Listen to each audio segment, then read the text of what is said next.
Welcome back to Alberta Primetime. Alberta and Ontario's premiers are having a war of words over who is benefiting from our oil sands and who is not.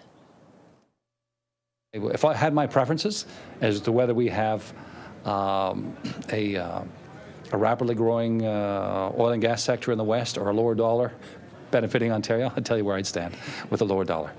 In fact, Ontario Premier Dalton McGuinty calls the loonie a petrodollar and says he won't help defend Alberta's oil sands to the world, as Premier Alison Redford has requested.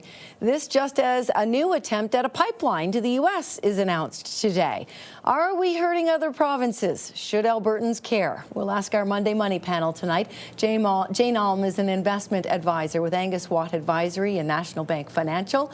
Russ Dratwa is a senior investment advisor with Canaccord Wealth Management, and Shafik Hirani is Director and Senior Executive Financial Advisor with Investors Group Calgary. Good evening, everybody. Good evening. Hello. Hello. Jane, the Calgary-based Canadian Energy Research Institute says Ontario enjoys the lion's share of oil sands benefit outside of Alberta. So who's right here? Well, Mr. McGuinty is looking at it from his personal perspective. He's got a very large manufacturing sector. A lower Canadian dollar would help them. What he's forgetting is there's a lot of provincial transfer payments that come from Alberta that go to Ontario that also help out with Ontario's budget and various other things. So he's looking at it primarily, I would think, from his individual residents and what it might do for them specifically without looking at it on a bigger picture. Shafik, if Ontario's manufacturing sector is, we know it is, being hurt by a higher dollar because, of course, lower profits, they sell in U.S. dollars. Doesn't that impact the entire country, as Jane is sort of getting at here, and Albertans, everything from interest rates to transfer payments to just national economic growth? Yeah, it does. The lion's share of Canadian exports and Canadian manufacturing is in the East.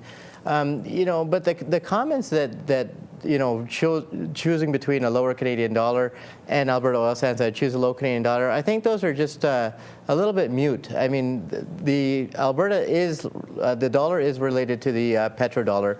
The dollar is going to rise, and it's going to continue to rise. So we have a choice to make it, and the Premier Redford is just asking for the Ontario ministers and the Quebec ministers to support the scrutiny that the tar sands are having. The science. And Prime Minister Harper himself is defending it. So I really don't know what's going through Dalton McGuinty's mind here, but he should be supporting this. So you're saying there's a difference between dirty oil and the dollars. We're here to talk about the dollars. Russ, should Albertans care? Shafik saying, you know what, oil's high, let's go full steam ahead. What do you think? In reference to McGuinty's comment, or are we talking oil prices? Oil sands. I mean, investors have to be wary about their own portfolio. I mean, that's what McGuinty is. He's not interested in what Westerners think. His political career is based on what the Easterners think. So the oil price is what's critical. We're up 46% from October lows. People have to be wary that they can take advantage of some profit taking right now, and they should be talking to their advisor. Let me ask you about something specifically today. When you talk about advisor and following the markets, TransCanada out with a big announcement. What is it, and how can people take advantage? Well, I mean, they're going to get this pipeline, the Keystone. It's everybody I talk to say it's going to happen. It's just a matter of if and when. Right. The original Keystone straight to Texas, denied by Washington. So now what? They're going to extend it from Cushing to the Gulf of Mexico to try and free up some of that backdrop of oil that's pushing almost a 20% spread between what the world's paying for oil and what the Westerners are paying for oil. So that should hopefully open that up and raise the oil dollars. But again, we get into a situation where oil is up 46% here, and if it continues to go up, there comes a point where it's going to snuff out the economy. Jane, what do you make of today's TransCanada announcement or other comments? Well, the TransCanada comment's really quite interesting because with their decision to go from Cushing to the Gulf of Mexico, they actually don't need presidential approval for that one because they're not crossing borders. So that Cushing is the North American hub, and it's in I think it's in Oklahoma. Yes. So it's down in the States, so it's going from the U.S. to the U.S. So they don't have to have a presidential approval on that. So that's the good news. They can do this. They can get started by the end of 2013. As far as the oil prices, to Russ's point, we're sitting with oil prices at around $108 tonight. If you're in Europe, those oil prices are now about where they were when oil was $150 in 2008. So that is starting to have a negative impact on the economy. And like we talked about last week, when we have oil prices too high, everything we import, everything we do, whether it's going to the grocery store to get groceries or the stores bringing in produce, it's going to cost us more. When we come back, we're going to talk about where oil closed at tonight and also the most commonly missed tax breaks. That's when the Monday Money Panel returns here on Alberta Primetime.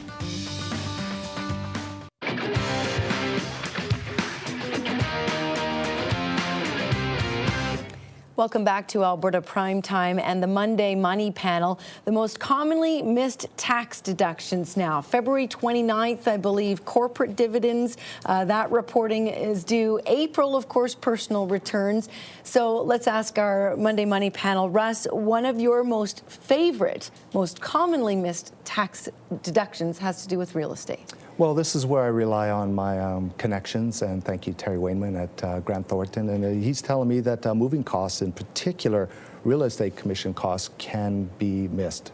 They're generally missed. Can you report any moving costs, or would it need to be maybe associated with a job? Or ask your tax specialist. I would defer to the tax specialist, but just understand if you've had some moving, then that can be something to bring into your tax. I did not know that. Jane, what tax deduction do you see commonly missed? Well, there's a couple deductions and one tax slip that people miss. People forget that the income trusts don't have to report their taxes until the end of March. So if you own real estate investment trusts, or if you had income trusts early in 2011 before they became corporations, you're going to be getting those slips early part of April. So don't file your taxes unless you're sure you've got everything. But other than that, it's carrying charges. People forget to claim their safe deposit box. They forget that if they pay a management fee, not a brokerage commission, not a administration fee, but an actual management fee for the management of their assets, that's tax deductible. That's part of it. The other one is pension splitting. We can now split our pensions with our spouse. So if you're in a position where your spouse makes less than you, you probably want to look at doing that.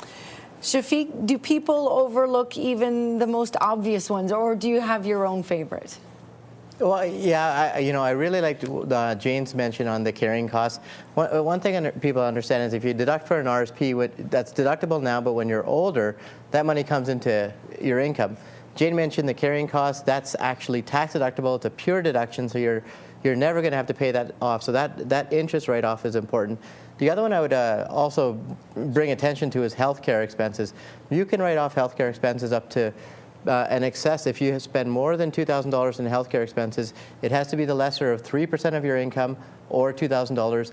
Anything in excess you can write off, and you can. And 2 quick points: you can combine that with other family members, and there's a whole list of things that people don't write off, like naturopathic expenses, vision, medical, those kind of things that aren't reimbursed. Right, things that your benefits provider isn't covering. Let's get just around real quickly before we run out of time on what's on our panelists' radar tonight. Lots of interesting things happening. Russ, we'll start with you. Well, we're talking about oil, so it's perfect here for people's portfolios. Oil's up 46% from October lows. TransCanada would be an example. I mean, it's at $42 here. With the big announcement of a new pipeline today. But it's trading at 19 times what it's earning, and it's growing at 6%. So you have to understand that there's been a real surge in some stocks. Don't fall asleep at the wheel. Things to look at, if you want to try and time the market, it's tricky. Perhaps look at building some cash.